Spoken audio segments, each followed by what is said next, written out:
Et le journal de Télémiroir, ce soir c'est avec Pierre-Paul Castelli. Bonsoir Pierre-Paul. Bonsoir Christophe, bonsoir à tous. Et au sommaire de cette édition, nous allons évoquer la journée de grève à la SNCF, revenir également sur la désormais traditionnelle causerie du mercredi signée coach Jean-Michel Cavalli et Tony Olympique.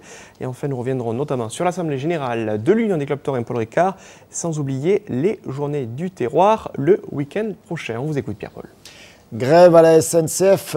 Aujourd'hui, la SCGT annonce au niveau national 36% de grévistes. La direction de son côté donne le chiffre de 28%. À Nîmes, la mobilisation aurait été encore plus forte selon la CGT. On écoute les revendications de ce syndicat au micro d'Alain Bello. L'appel à la grève lancé à 20h ce 2 février à la SNCF a mobilisé au niveau régional 45% de grévistes dans le créneau horaire de 20h à 8h du matin ce mercredi. Une augmentation de 5% par rapport au 20 octobre 2009. Les revendications des salariés sont diverses, mais tout a débuté en 2005. Pour la phase, on est dans l'action depuis 2005. La Fédération CGT des cheminots et l'ensemble des cheminots se battent contre la privatisation rampante de la SNCF et préviennent la SNCF de notre contestation du modèle qu'elle tente d'appliquer.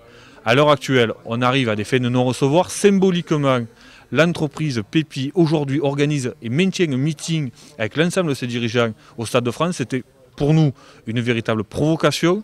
Nous avons mis un ultimatum. Si l'entreprise ne répond pas favorablement à nos revendications et améliorer la SNCF, dès demain, l'interfédérale déposera une nouvelle demande de concertation immédiate, enclenchera un nouveau cycle conflictuel allant sur une forme qui sera autre que du 24 heures. Demain, il en décidera. Mais bon, pour nous, après un ultimatum sur 24 heures, il n'y a que la grève reconductible qui peut permettre de discuter et de forcer la direction et le gouvernement à discuter. Les élections régionales s'invitent aussi dans le conflit. On voit les cheminots inquiets, les cheminots qui n'ont pas envie qu'on vante la SNCF, qui n'ont pas envie de voir le modèle France Télécom, qui n'ont pas envie de voir la société que leur propose. Et les élections régionales du 14 et 21 mars sont aussi une occasion, parce qu'on les a en débat, pour les cheminots de s'inscrire dans ces actions-là, de poursuivre le combat, la rive droite, la réouverture, à l'Esbessège, tous ces combats-là, on y est présent et les cheminots y croient et on a des résultats. Si il n'y a pas d'annonce de la direction face à l'ultimatum dressé de façon unitaire, à part un conflit limité derrière, pour la CGT, il n'y a pas d'autre formule. Des rencontres intersyndicales devraient avoir lieu d'ici fin février.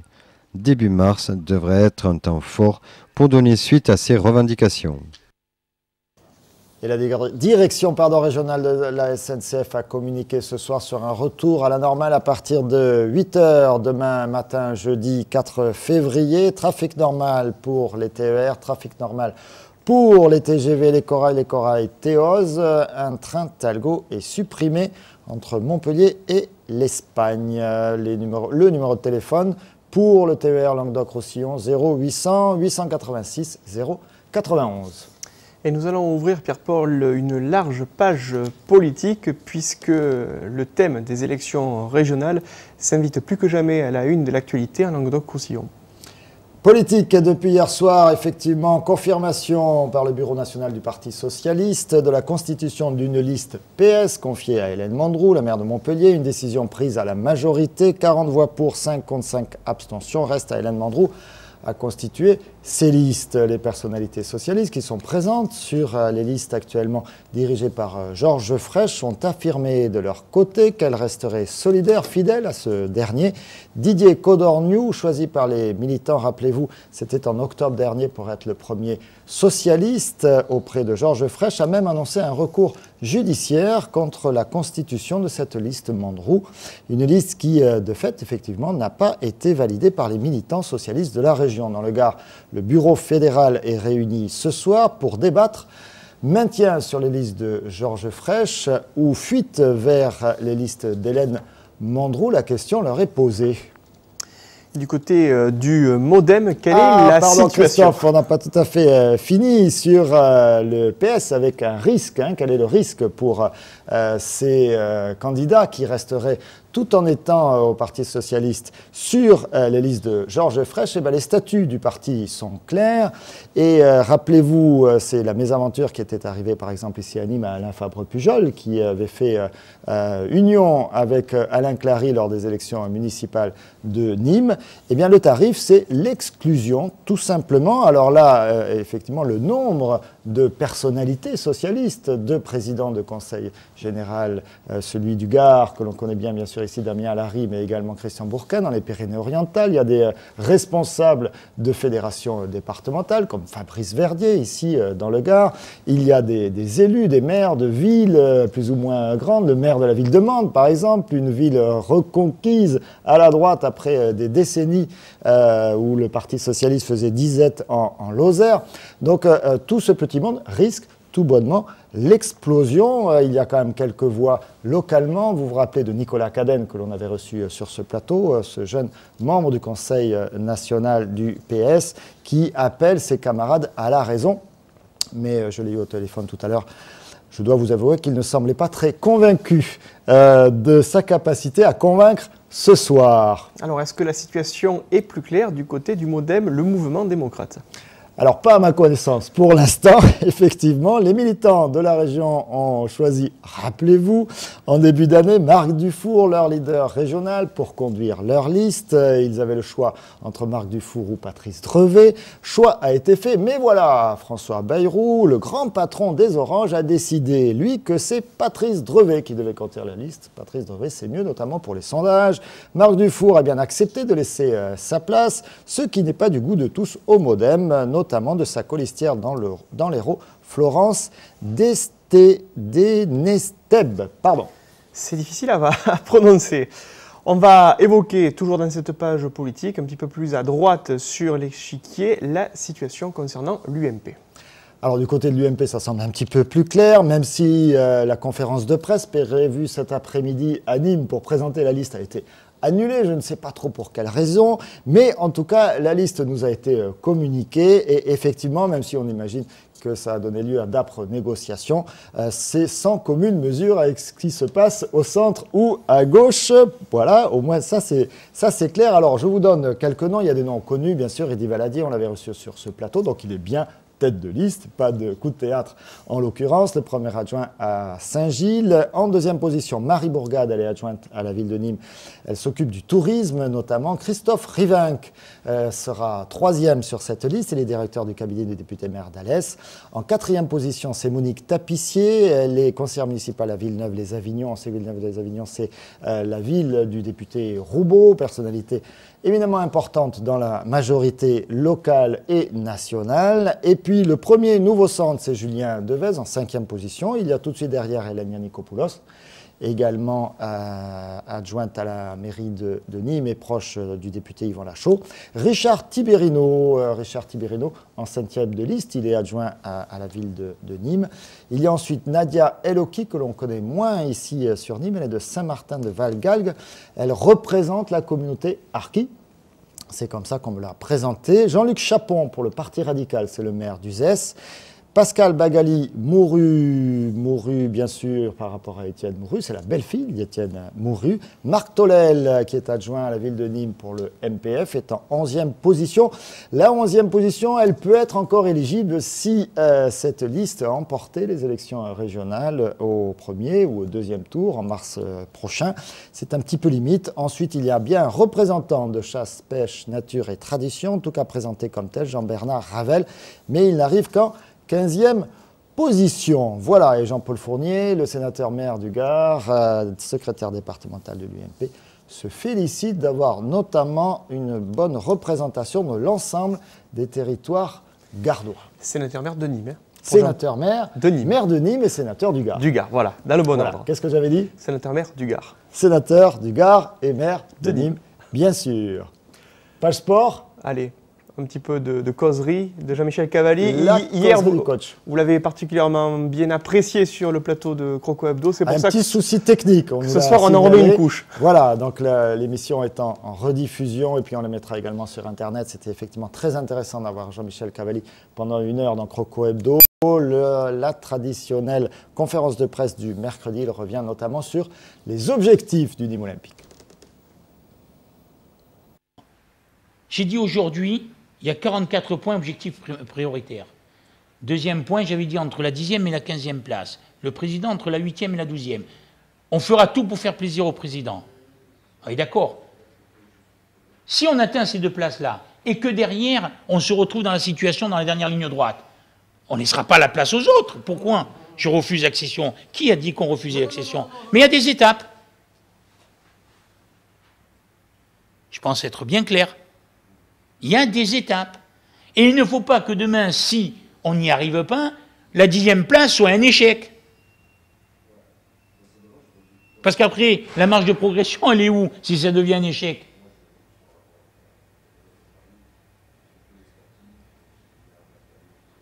Moi, je veux bien vous faire le retour, et je voudrais que vous soyez aussi franc que ce que je vous dis moi.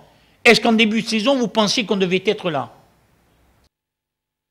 La question est posée. Vous pensiez qu'on devrait être là, cher Christophe? En tout cas, c'est une réalité. Nîmes 3e, chapeau. C'est une réalité. Prochain match sera peut-être pas facile. La 23e journée, difficile déplacement au FC Metz. Metz qui est 7e et Metz qui est un sérieux candidat à la montée. Handball avec ce soir les Usamistes qui jouent en Coupe de France à Villeurbanne. C'est un club de 2e division à 20h30 dans le cadre des 16e de finale de cette Coupe de France. Attention, le derby avec la réception de Montpellier, ce sera samedi 18h15 au Parnasse. Il y aura les champions d'Europe, mais également champions olympiques, champions du monde qui jouent à Montpellier. Nicolas Karabatic, bien sûr, et Michael Guigou. Les experts. Et Caramboué, le gardien. Encore un mot de handball. Allez, avec 3 Nîmoises sélectionnées, on s'en félicite. Blandine Dansette, Mariama Signaté, bien sûr, c'est devenu une habitude. Et le grand retour de Julie Goyorani. Voilà, Julie Goyorani qui avait été plusieurs fois sélectionnée, 13 fois déjà, et puis qui a été longuement blessée. Vous vous rappelez, elle a repris le terrain des parquets il y a quelques mois, et puis elle a recommencé à jouer en officiel depuis le mois de janvier. Donc elle est sélectionnée pour 2 matchs amicaux face à la Roumanie. Ce sera le 25 février et le 27 février. Est-ce que c'est tout pour les sports? C'est tout pour les sports. Est-ce que vous avez faim, Christophe? Mais écoutez, on n'est pas loin de 20h. L'appétit commence à monter. C'est normal, c'est logique. Allez, samedi 6 et dimanche 7, mangez quelque chose d'ici là. Sinon, ça va être terrible. Place Questel ou Quetel? Questel. Quetel. Ouais, bon, des fois, j'ai des trous comme ça. Face au Napoléon, pour moi, c'est plus simple. Voilà, c'est le bon Voilà, les journées du terroir et de la truffe. Présentation Nicolas Pinchino. 3 semaines après la journée de la truffe d'Uzès, c'est à Nîmes que le très prisé champignon s'invite. À l'initiative de Bruno Dupuis, le week-end des 6 et 7 février, les 5e journées du terroir clôtureront la période de récolte du tuber Melanosporum. Dans le Gard, les rendez-vous d'Uzès et de Nîmes sont les seuls organisés avec le concours des trufficulteurs gardois. Une approche très différente, puisque à Uzès, tout est consacré à la truffe. Là, c'est la truffe et les autres produits du terroir, pour faire voir que la truffe peut être un moteur promotionnel pour les autres produits du terroir, et avec bien entendu la garantie qu'on ait accès à toutes les truffes pour vérifier la qualité de ce qui sera vendu. Un marché du terroir qui vise la qualité, surtout quand on sait que cette année, la récolte n'a pas été très importante en quantité. Maintenant, on a en février des truffes qui sont d'une qualité absolument remarquable, certainement les meilleures de la saison. Les meilleures truffes de la saison. Il faudra donc être présent dès l'ouverture pour s'en procurer.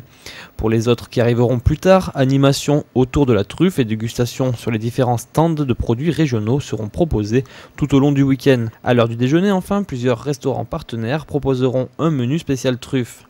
Et si certains verraient bien cette manifestation se dérouler ailleurs, c'est sur la place Questel, en face du Napo, qu'il faudra se rendre ce week-end pour ces journées du terroir.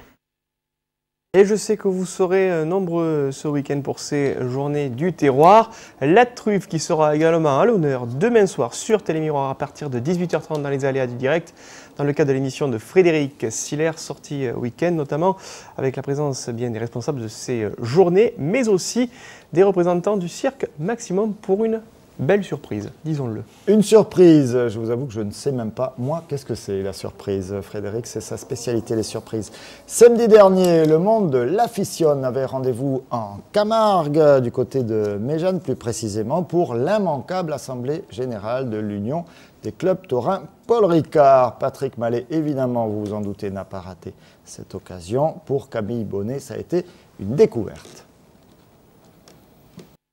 C'est à Méjeanne, sur le domaine Paul Ricard en Camargue, que s'est tenue ce samedi 30 janvier la traditionnelle Assemblée Générale de l'Union des clubs taurins Paul Ricard. L'occasion de faire le point sur la dynamique des clubs et de récompenser les coups de cœur.